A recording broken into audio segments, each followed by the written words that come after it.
अर्थवेद या financial literacy सिरीजमध्ये आपलं स्वागत आहे. आजच्या भागात लाभलेले मान्यवर आहेत दिलीप सातभाई सर, जे चार्टर्ड अकाउंटंट आहेत. आणि आजचा आपला जिव्हाळ्याचा विषय असणार आहे 2000च्या नोटा, ज्यांचं मार्केटमधनं चलन जे आहे ते आता नाहीसं होताना आपल्याला दिसत आहे. त्याबद्दल सर आपल्याला जे मार्केटमध्ये चलबिचल झालेली आहे त्याबद्दल थोडी माहिती देणार आहेत. सर, आपलं आमच्या अर्थार्थवेदच्या अर्थवेदमध्ये स्वागत आहे. धन्यवाद. सर, एक वेळ होती नोटाबंदीची आणि आता वेळ आलेली आहे 2000च्या नोटा बंद होण्याची. तर 2000च्या नोटा बंद होण्यापाठीमागचं खरं कारण काय? म्हणजे पहिला आपला बेसिक प्रश्नच हा असणार आहे की 2000च्या नोटा ज्या बंद होत आहेत त्याचं कारण काय आहे, आणि ते कारण लोकांना कळालं तर थोडी चलबिचल कमी होईल. नाही स्मिता, तुम्ही सांगितलेला मुद्दा अगदी तंतोतंत बरा आहे आणि यामध्ये मोठ्या प्रमाणामध्ये लोकांचे गैरसमज निर्माण झाले आहेत. लोकांना असं वाटतंय की या 2000च्या नोटा आता 30 सप्टेंबर नंतर बंद होणार आहेत. प्रत्यक्षात तशी परिस्थिती नाही. रिझर्व्ह बँकेच्या गव्हर्नरने स्पेसिफिकली सांगितलं आहे की या नोटा आम्ही आता चलनामधनं काढून घेत आहोत. त्यांना त्याच्याऐवजी दुसऱ्या 500 रुपयाच्या 1000 रुपयाच्या काही नोटा, चलनी नाणं त्यांना इंट्रोड्यूस करायचं.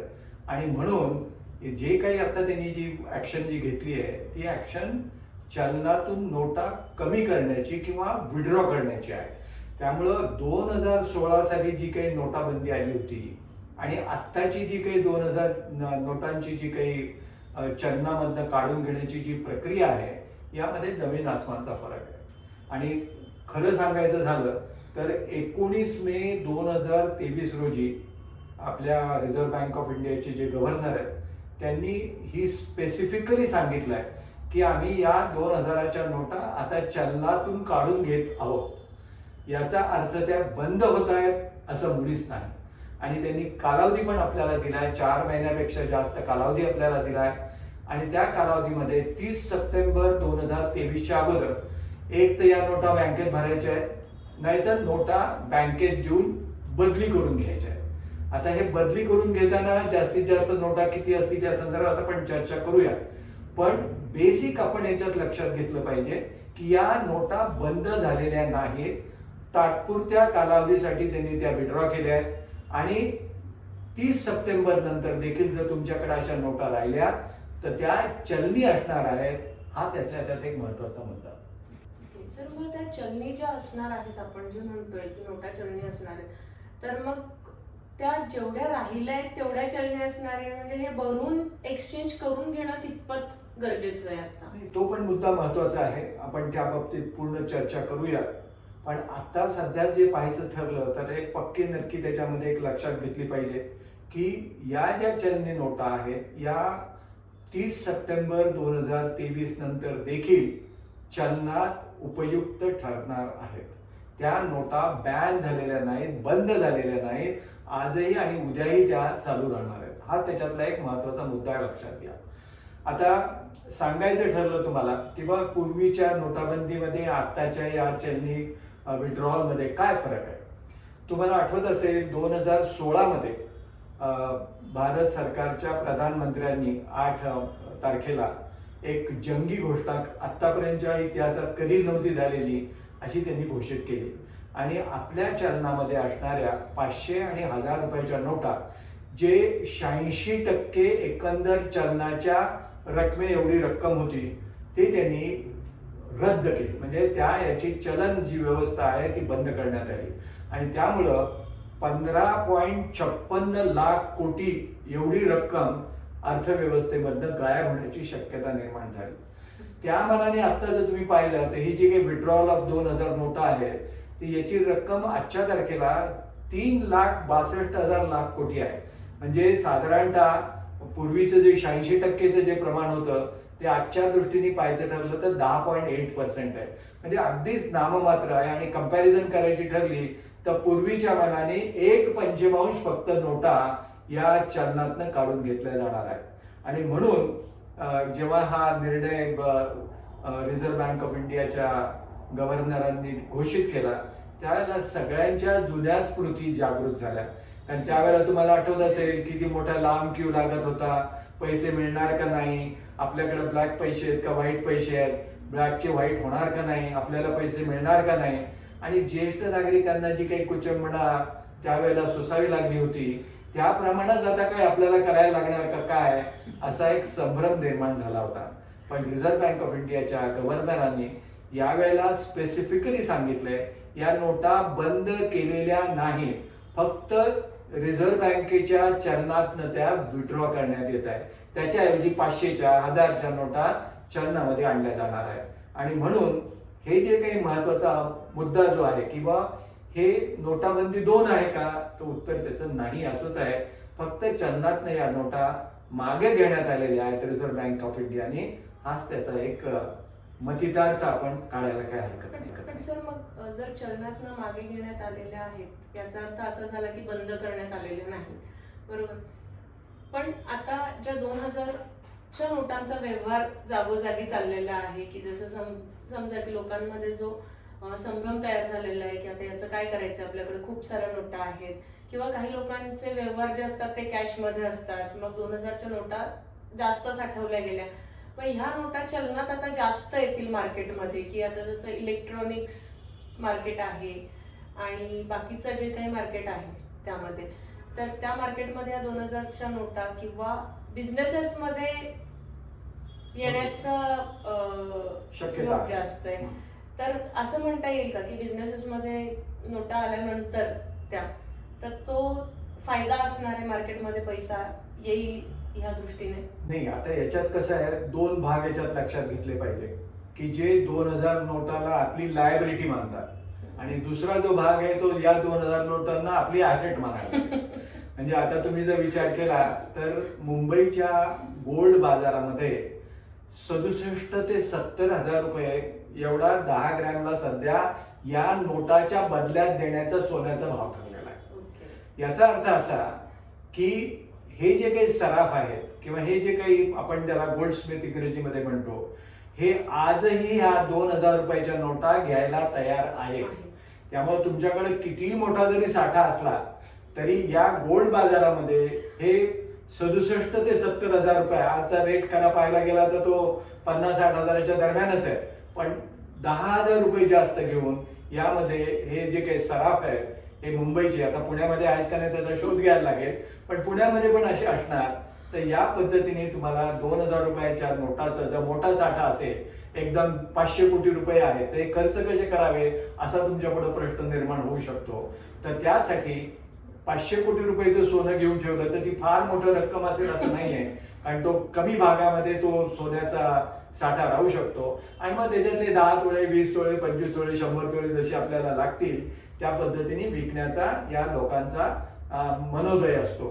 त्यामुळं प्रत्यक्षात काळा पैसा बाहेर येईल का नाही हा जर तुम्ही प्रश्न मला जर विचारला तर माझ्या दृष्टीने उत्तर त्याचं नाहीच आहे.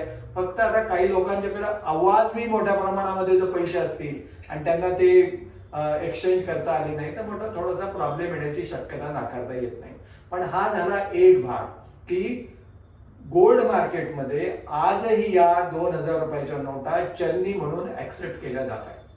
दुसरा महत्वाचा भाग, कोणत्याही पेट्रोल पंपावर तुम्ही कितीही नोटा जरी दिल्या तरी आज त्या ऍक्सेप्ट होत आहेत, ही एक महत्वाची बाब आहे.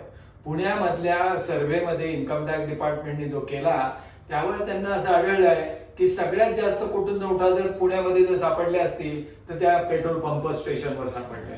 आणि अशा पद्धतीने जे काही डिपॉझिट प्रत्येक दिवशी होत आहे, कारण कॉमन माणसाला दुसरा पर्याय नाही, कारण त्याच्याकडे हे 2000 कुठं आले हे सांगणं पण कठीण असतंय की कोणाकडनं आले हे सांगणं कठीण असतंय. मग त्याच्यासाठी खर्च करून टाकणं हाच त्याच्यापुढे एक महत्वाचा पर्याय राहतो. आणि त्या पर्यायाचा वापर करताना मग ते हॉटेलमध्ये जाऊन पैसे देतात, 5 स्टार हॉटेलमध्ये जाऊन पैसे भरतात.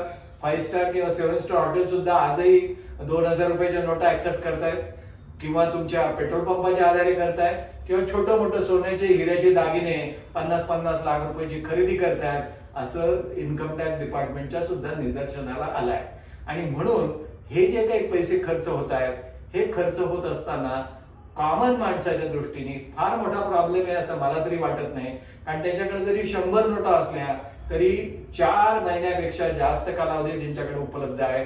रोज 5-10 नोटा जरी त्यांनी संपवल्या तरी 400 नोटा खर्च व्हायला काही फारसा कालावधी लागेल अशातलं मला मुळीच वाटत नाही. त्यामुळं महत्वाचा मुद्दा याच्यात लक्षात घेतला पाहिजे. दुसऱ्या प्रकारचा जो भाग आहे, पहिला सांगितलं सराफांकडे हे तुम्हाला हे करता येत आहे, आणि दुसरा आहे हा आपण पर्सनल खर्च करून यामध्ये आपण हा 2000च्या नोटा विनियोग करू शकतोय. आता जर मोठ्या नोटा असतील, समजा 500, 1000, 2000 क्वांटिटीच्या असतील, तर त्यांना काही दुसरा मार्ग आहे का? तर त्यांना पार्टिसिपेटरी नोट नावाचा एक इम्पोर्ट एक्सपोर्ट मध्ये मिळणारी एक पी नोट म्हणून धरली जाते. या पी नोटवर कधी नाव असत नाही. जो पजेसर आहे तो त्याचा मालक समजला जातो.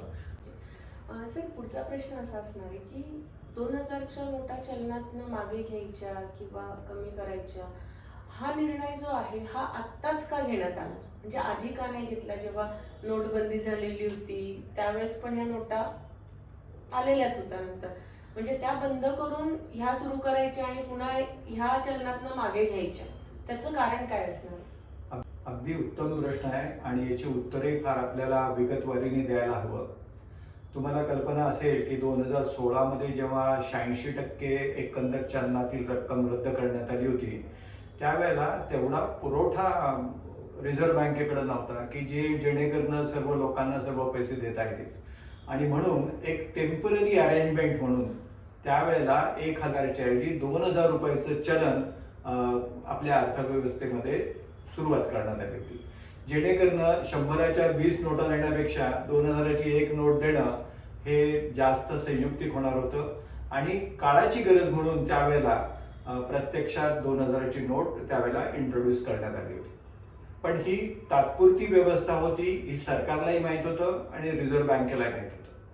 आणि त्यामुळं रिझर्व्ह बँकेने वेळोवेळी योग्य पावले उचलून या 2000च्या नोटा चलनातनं मागे कशा घेता येतील आणि टप्पेवारीने कसे मागे घेता येतील याबद्दल पूर्ण विचार करूनच त्यांनी याबाबतीत निर्णय घेतला.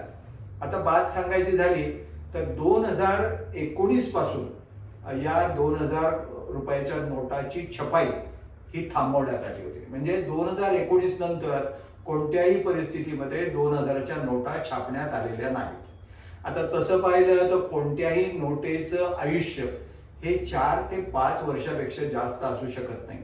आणि तसं पाहिलं तर 2019 नंतर जर यांची छपाई झालेली नाहीये, तर ज्या नोटा आहेत त्या 2019 पूर्वीच्या आहेत. म्हणजे 2023 मध्ये त्यांनी त्यांचं आयुष्य पूर्ण कंटलं आहे असं म्हटलं तरी काय चुकीचं होणार नाही. त्यामुळे आज नाही तर उद्या त्यांना चलनातनं बाहेर जाण्याची आवश्यकता होती, पण ती त्यांनी अगोदरच 8 तारखेला 19 मेला डिक्लेअर करून त्यांनी त्या चलनीच्या नोटा मागे घेतल्या. दुसरा महत्वाचा मुद्दा म्हणजे असा की रिझर्व्ह बँकेच्या आदेशानुसार कोणत्याही बँक टेलर किंवा एटीएम सेंटरमध्ये 2000च्या नोटा ठेवायच्या नाहीत असा एक आदेश रिझर्व्ह बँकेने काढला होता.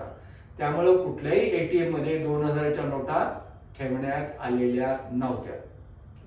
तिसरा महत्वाचा मुद्दा म्हणजे असा की एकंदर ज्या नोटा आहेत त्या 2017 पूर्वीच इंट्रोड्यूस करण्यात आल्या होत्या.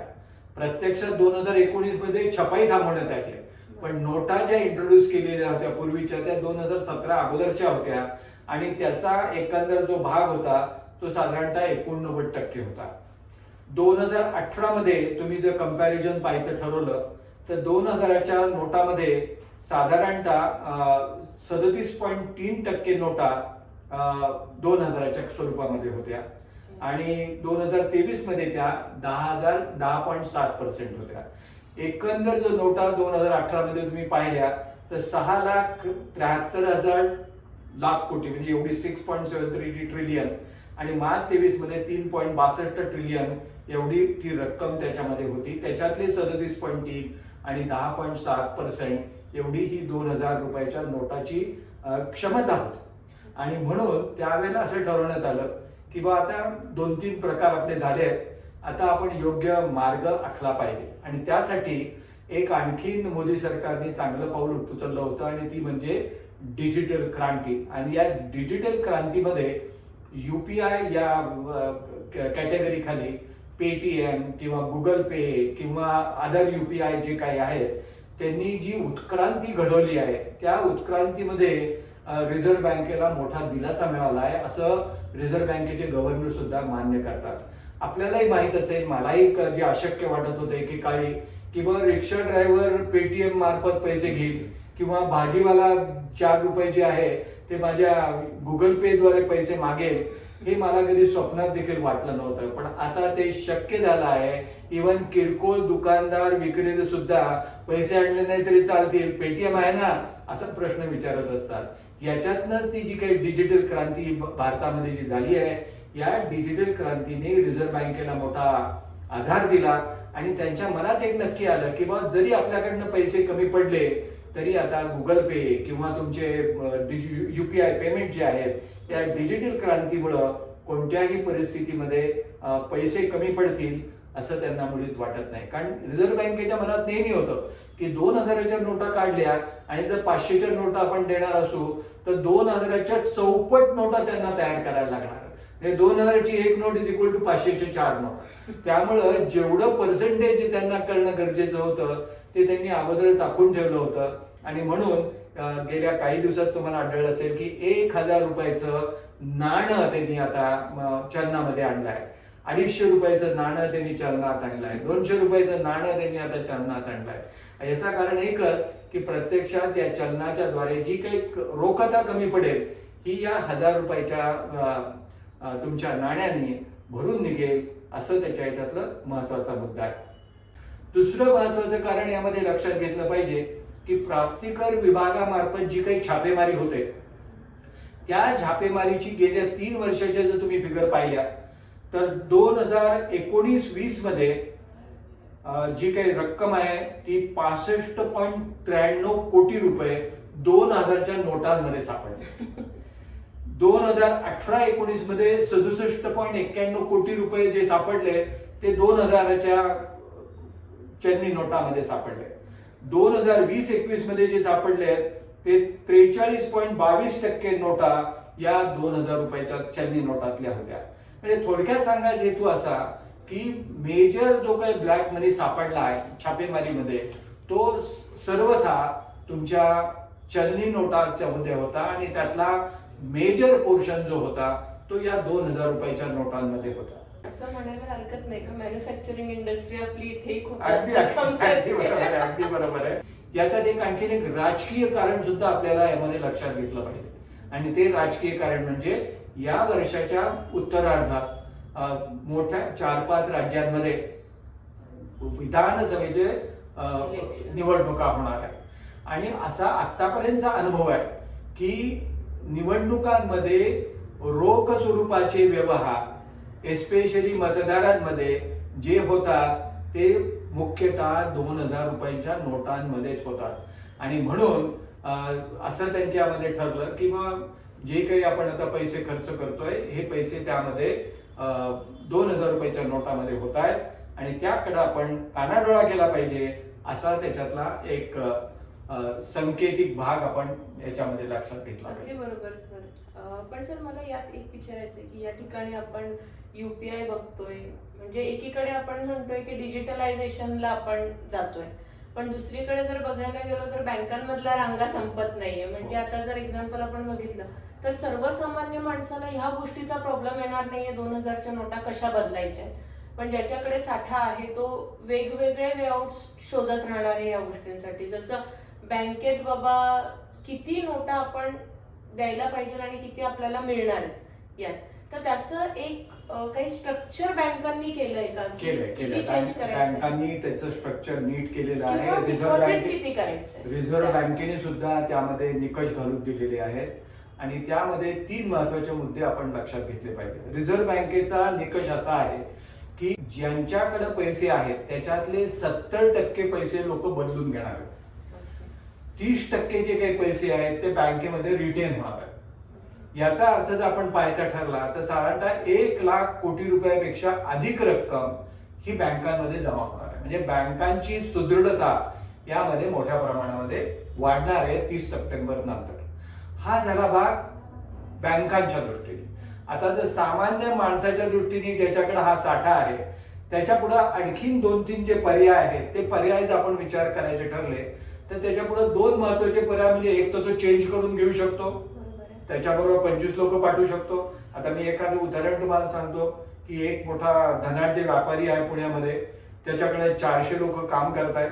त्यांनी प्रत्येक तुमच्या एम्प्लॉईला 2,000च्या 20 नोटा दिल्या आहेत आणि जा बँकेतनं कडून करून आण, नाही तर तुझ्याकडे ठेव, अशा पद्धतीने त्यांनी त्यांना अल्टिमेटम दिलाय. आता या लोकांनी सगळे पैसे काढलेत. ते आता स्वतःचे पैसे खर्च करून अल्टिमेटली पैसे जर तुमच्या एम्प्लॉयरला मिळणार असतील तर तो ब्लॅकचा पैसा वाईट झालेला आहे. मोठ्या मोठ्या संस्थांमध्ये 2-2 महिन्याचे पगार या 2,000 रुपयाच्या नोटामध्ये देण्यात आले. म्हणजे आता समजा एखादा प्रिन्सिपल आहे एखादा कॉलेजचा, त्याचा पगार आहे 20 लाख रुपये, त्याला 20 लाखाच्या ऐवजी 40 लाख रुपये देऊन टाकले किंवा ते 40 लाख घे, पुढले 2 महिने फक्त तुझ्या अकाउंटला क्रेडिट होतील, जेव्हा काढतील तेव्हा पैसे काढून मला दे. आणि त्यामुळं हे जे काही पैसे 1, 2, 4 लोकांनी खर्च करायचे होते ते आता मोठे लोकच त्यामध्ये खर्च करणार आहेत. आणि हे खर्च होताना प्रत्यक्षात पैसे जमा होतील त्यांच्या वेगळ्या पद्धतीने आणि खर्च होतील वेगळ्या पद्धतीने. त्यामुळं काळा पैसा अनर्थ करण्याची जी काही जी एक सरकारची जी आहे ती बहुतांशी याच्यात सफल होईल असं मला तरी त्याच्यात मुळीच वाटत नाही. जिव्हाळ्याचा किंवा महत्वाचा एक विषय आपण म्हणू शकतो. आपण राजकीय कव्हर केलंय, UPI कव्हर केलेलं आहे, पण आता काही ठिकाणी सर्व्हिस सेगमेंटमध्ये पण असं असतं की लोकांना असं समजूया की त्या गोष्टीचं नॉलेज नाहीये किंवा लॅक ऑफ नॉलेज आहे.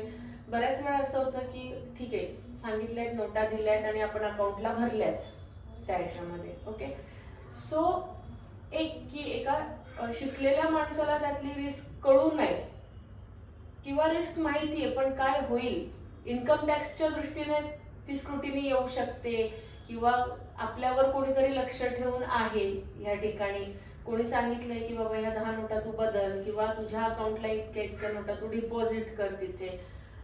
त्याचं मला एक सारांश पाहिजे टोटली की याचा संबंध जो आहे, समजा मी एक जर उदाहरण घेतलं की माझी स्वतःची सॅलरी 5,000 रुपये आणि मला जर कोणी सांगितलं 2,000च्या तू 20 नोटा किंवा 2 लाख रुपये तुझ्या अकाउंटला तू डिपॉझिट कर, तर याचे कॉन्सिक्वेन्सेस मला काय असू शकतात तिथे?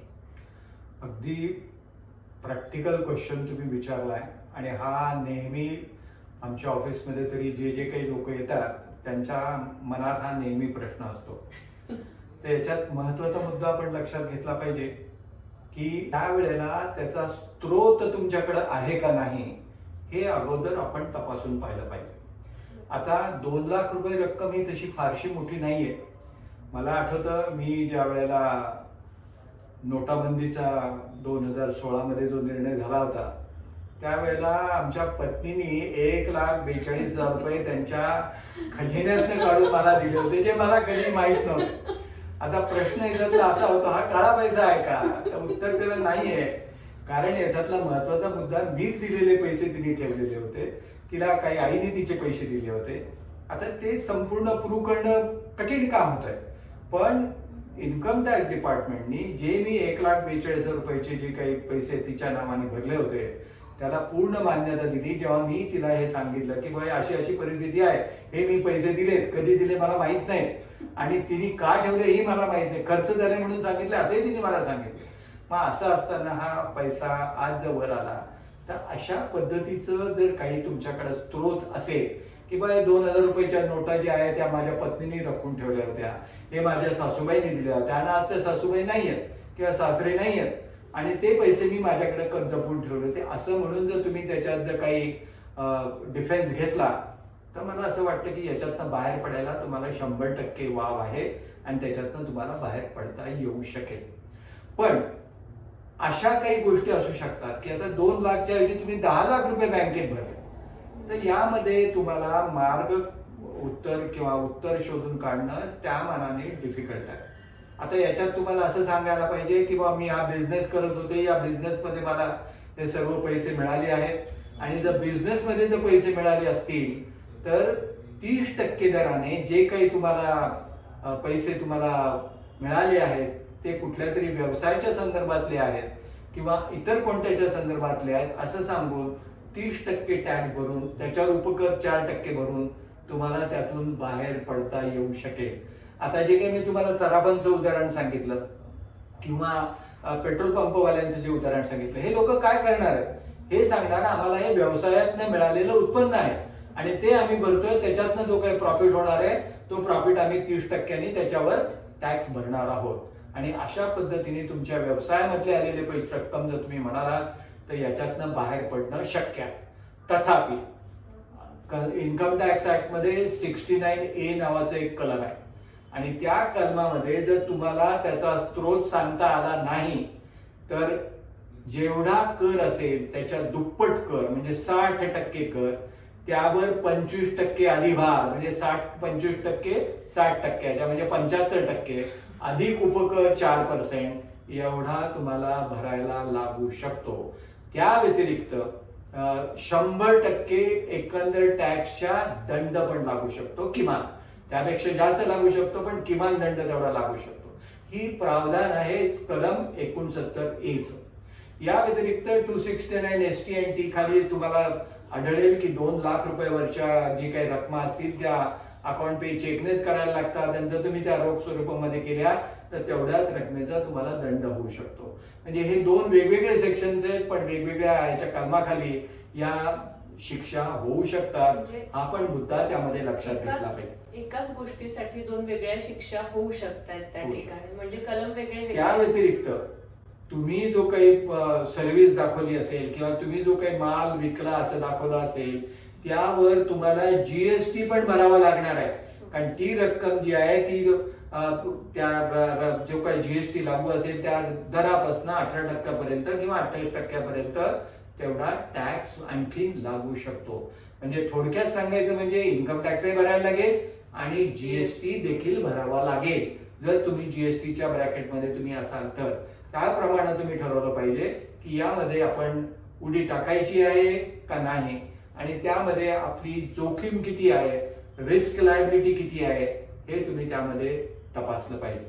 आणि म्हणून जाता जाता मला आपल्याला सांगावं वाटेल की या नोटा जरी विड्रॉ केलेल्या असल्या तरी अशा प्रकारच्या नोटा 2005च्या अगोदर देखील जर प्रिंट झाल्या असतील तर त्या विड्रॉ करण्यात आलेल्या होत्या आणि त्या नोटा आजही तुमच्या ताब्यात असतील तर त्या एक्सचेंजेबल किंवा ट्रेडेबल आहेत, चलनीकरण पॉसिबल आहे हे तुम्ही लक्षात घ्या. जर 2005च्या अगोदरच्या नोटा विड्रॉ केल्या आहेत आणि त्याचा साठा तुमच्याकडे आज असेल तर त्या चालू शकतात. तर 2000 रुपयाच्या नोटा जरी विड्रॉ केलेल्या असल्या ज्या बॅन केलेल्या नाहीयेत तरी देखील त्या फ्युचरमध्ये चालू शकतील. हा एक संकेत आणि महत्वाचा मुद्दा आपण याच्यात विसरता कामा नये. सर नक्कीच ह्या विषयाने आपल्या व्ह्युअर्सला खूप फायदा पण होणार आहे. आपण खूप सारे एका विषयातनं अनेक विषय त्यांच्यासाठी माहिती दिली आणि चर्चाही केली आणि उलगडलेले पण आहेत त्यामध्ये. तर नक्कीच एक असंही म्हणू शकतोय आपण माहिती दिली आणि थोडी कानटोचणी पण झालेली आहे त्या पद्धतीने.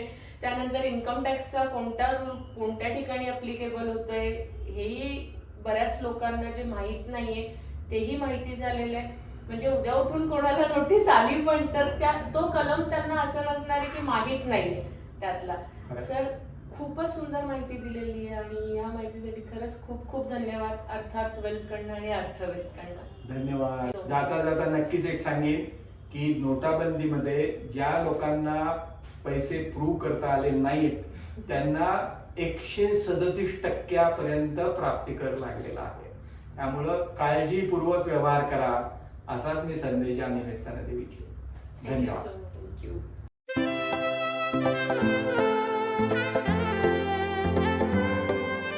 डिजिटलच्या या युगात करूयात नवी सुरुवात. कॉस्मोजेन झेड ॲप करी बँकिंग आनंदात. ट्रान्झॅक्शन होईल क्षणात, सिक्युअर्ड ॲप देईल साथ. बँकिंगचा नसेल ताप, पेपरवर्कचा नसेल व्याप.